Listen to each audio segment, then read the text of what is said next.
In the intricate world of commerce, sellers constantly seek ways to maximize their profits. This pursuit of profit is not just about selling more products, but also about understanding the psychology of their customers. Sellers analyze buying patterns, preferences, and even the time of day when customers are most likely to make a purchase. They use this data to tailor their strategies, ensuring they can extract the maximum value from each transaction. It's a dance of supply and demand, where every move is calculated to achieve the best possible outcome. One such strategy, often employed yet subtly veiled, is price discrimination. This technique involves charging different prices to different customers for the same product or service. It might seem unfair at first glance, but it's a common practice in many industries. Airlines, for example, charge different fares for the same seat based on when the ticket is purchased. Early birds get lower prices, while last-minute buyers pay a premium. This approach allows businesses to maximize their revenue by capturing consumer surplus. This practice, though seemingly complex, lies at the heart of numerous economic interactions, extending its reach even into the realm of literature. Authors and publishers often use price discrimination to their advantage. Limited edition books, signed copies, and special releases are sold at higher prices to collectors and avid fans. Meanwhile, mass-market paperbacks and e-books are priced lower to attract a broader audience. This tiered pricing strategy helps maximize profits while catering to different segments of the market. By understanding price discrimination, we gain valuable insights into the motivations of both sellers and consumers, unveiling a hidden layer of complexity within seemingly straightforward transactions. It's not just about the price tag, it's about the perceived value and the willingness to pay. Consumers make purchasing decisions based on their personal valuation of a product, which can be influenced by factors such as brand loyalty, urgency, and even social status. Sellers, in turn, leverage this information to set prices that maximize their profits while still appealing to their target audience. From the bustling marketplaces of Charles Dickens's London, where shopkeepers haggled with customers over the price of goods, to the sophisticated pricing algorithms used by modern e-commerce giants, the principles of price discrimination have remained remarkably consistent. In Dickens' time, a shopkeeper might offer a discount to a loyal customer or charge a higher price to a wealthy patron. Today, online retailers use data analytics to achieve the same effect, offering personalized discounts and dynamic pricing based on browsing history and purchasing behavior. To the futuristic dystopias of contemporary science fiction, where advanced technologies enable even more sophisticated forms of price discrimination. In these imagined worlds, prices might fluctuate in real time based on supply and demand, or even change based on the buyer's social credit score. These narratives explore the ethical implications of such practices, questioning the fairness and transparency of a system where prices are tailored to individual consumers. Price discrimination has found its way into the narratives that shape our understanding of the world. Through literature, we can explore the nuances of this economic concept and its impact on society. Authors use their stories to reflect on the ways in which price discrimination affects our daily lives, from the prices we pay for goods and services to the broader implications for social equity and justice.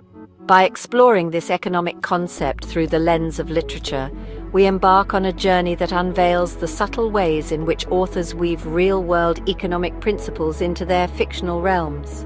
This exploration not only enhances our understanding of price discrimination, but also enriches our appreciation of the stories that bring these concepts to life. Through the pages of a book, we can gain a deeper insight into the economic forces that shape our world and the creative minds that interpret them. At its core, price discrimination is a pricing strategy where sellers charge different prices for the same product or service to different customers. This practice is more common than one might think and can be observed in various industries, from airlines to movie theaters, and even in the sale of books. The fundamental idea is to maximize revenue by capturing the highest amount each customer is willing to pay. This difference in pricing is not attributed to variations in production costs, but rather stems from the seller's attempt to capture a greater portion of the consumer surplus. Consumer surplus is the difference between what consumers are willing to pay for a good or service and what they actually pay. By charging different prices, sellers aim to reduce this surplus, thereby increasing their own profits. In essence, sellers engage in price discrimination to extract the maximum possible price each customer is willing to pay. This can be achieved through various methods, such as personalized pricing, where prices are tailored to individual customers based on their purchasing history or demographic information.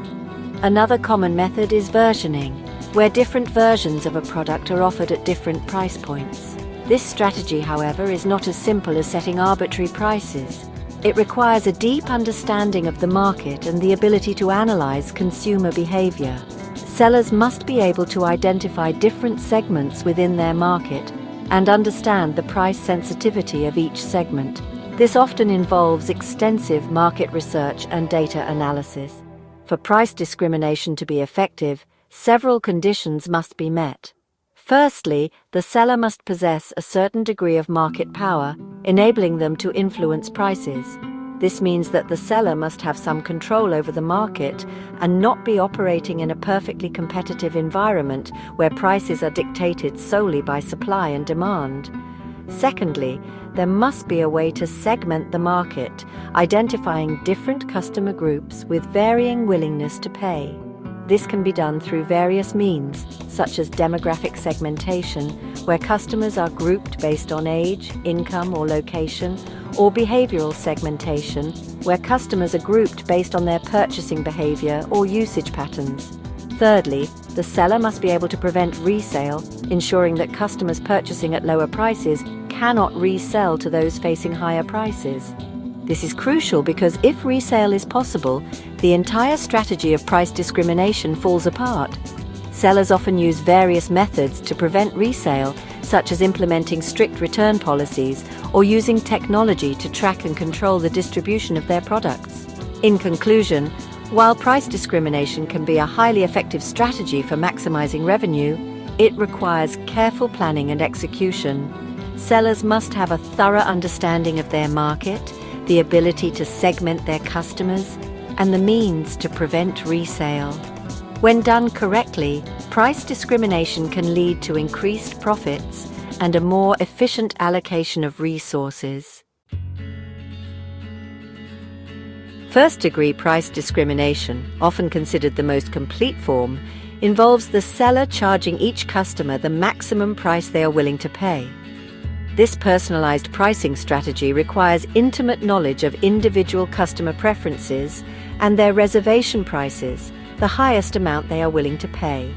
Imagine, for instance, a skilled antique dealer who can accurately gauge a customer's desire for a particular piece. By subtly assessing their enthusiasm, financial capacity, and emotional attachment to the item, the dealer can tailor their asking price to extract the maximum possible profit from the sale. Section 4. Second-degree price discrimination, bulk discounts, and quantity-based pricing. Second-degree price discrimination revolves around charging different prices based on the quantity consumed. This means that the more you buy, the less you pay per unit. It's a strategy that businesses use to encourage customers to purchase larger quantities by offering them a better deal.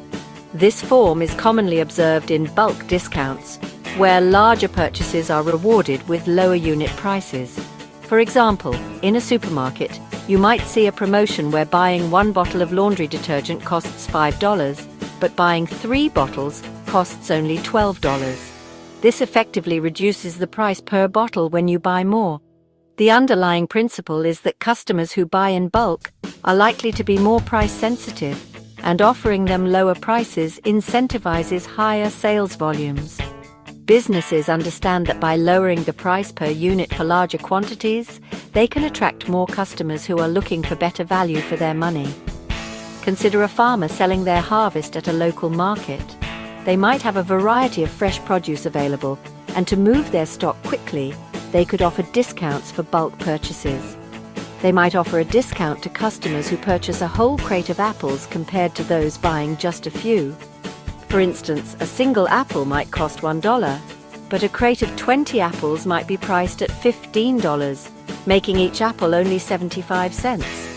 This strategy encourages larger purchases, benefiting both the farmer through increased sales and the customer through a lower average price. The farmer can sell more of their produce in a shorter amount of time, reducing the risk of spoilage, while customers enjoy the savings from buying in bulk. This win-win situation is a classic example of second-degree price discrimination in action. Section 5. Third-degree price discrimination targeting specific groups. Third-degree price discrimination involves segmenting the market into distinct groups and charging different prices based on their perceived price sensitivity. This segmentation can be based on various factors, such as age, location, occupation, or even time of purchase. A classic example is student discounts offered by museums, cinemas, or public transportation services. Students, often operating on tighter budgets, are considered a more price-sensitive group, making them more likely to take advantage of discounted rates. By offering lower prices to students, businesses can attract a wider customer base without significantly impacting their overall revenue.